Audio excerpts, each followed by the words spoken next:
তুমি যে গোটা রান্না করছো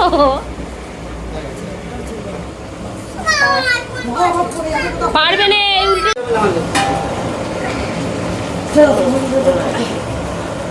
এই যে দেখুন ও নাড়বে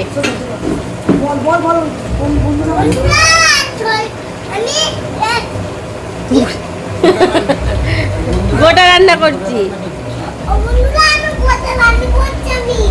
হ্যাঁ তোমাদের সব নিমন্ত্রণ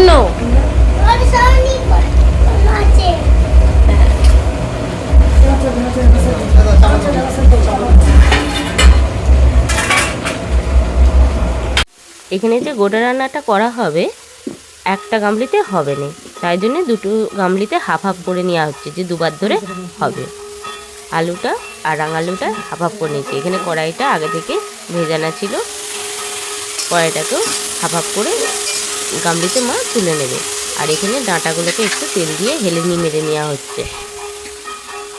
কড়াই দেওয়া হয়েছে তো, যে হাফ হাফ করে দিয়েছে দিকে। এবার এগুলো হেলেনি মেরে মেরে দেওয়া হবে। এবার ডাঁটাগুলো একটু করে হেলেনি মেরে মেরে এবার গামলিতে ঢেলে দেওয়া হবে। আর এইদিকে মশলা করা হবে। তেল দিয়েছে 5 ফোড়ন, তেজপাতা দিয়ে এবার তেলটা গরম হতে দিয়ে দিয়েছে। এদিকে ডাঁটাটা হেলেনি মারা হয়ে গেছে, এবার কড়াইটা হেলেনি দিয়ে দিচ্ছে।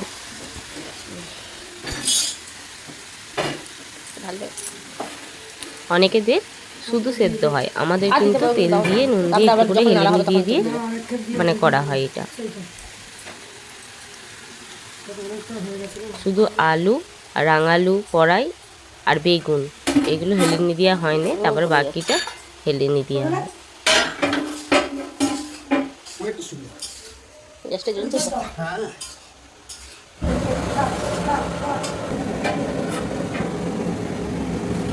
একে একে ঢেলে দিচ্ছি। এদিকে মা মশলাটাকে করে নিচ্ছে।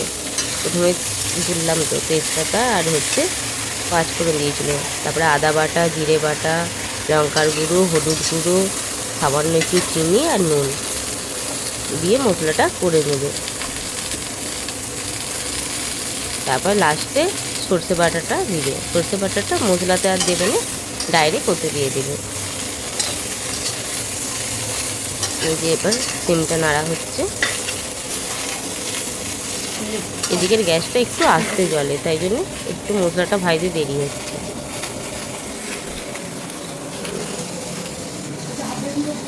এখানে এই যে ঢালা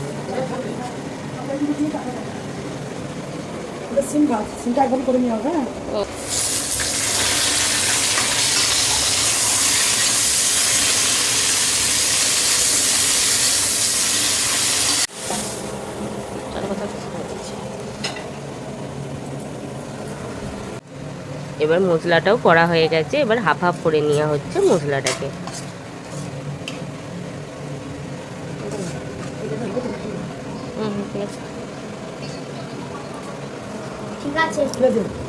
এবার মশলাটা দিয়ে দেবে।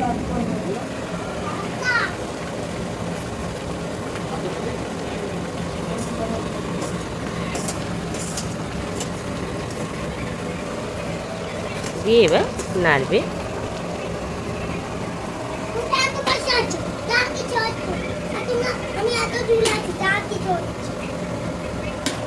এবার ফুটতে ফুটতে পুরো এই জলটা, তোমরা এত কাছে আসো কিছু হচ্ছে না, আর আমি একটু দূরে আছি তো হচ্ছে, সব জিনিসগুলো সেদ্ধ হয়ে যাবে। বেগুনটাকে সবার লাস্টে দিতে হয়।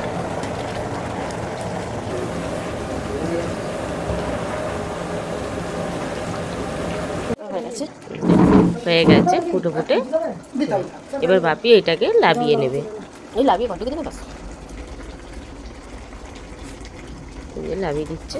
ঠিক আছে, এবার এদিকে গামলিটা যে রেডি করা হয়েছিল সেটা বসিয়ে দেওয়া হচ্ছে। এটাতে মশলা আর সব কিছু একসঙ্গে রেডি করে দেওয়া হয়েছে, দিয়ে এবার এটাকে করা হবে।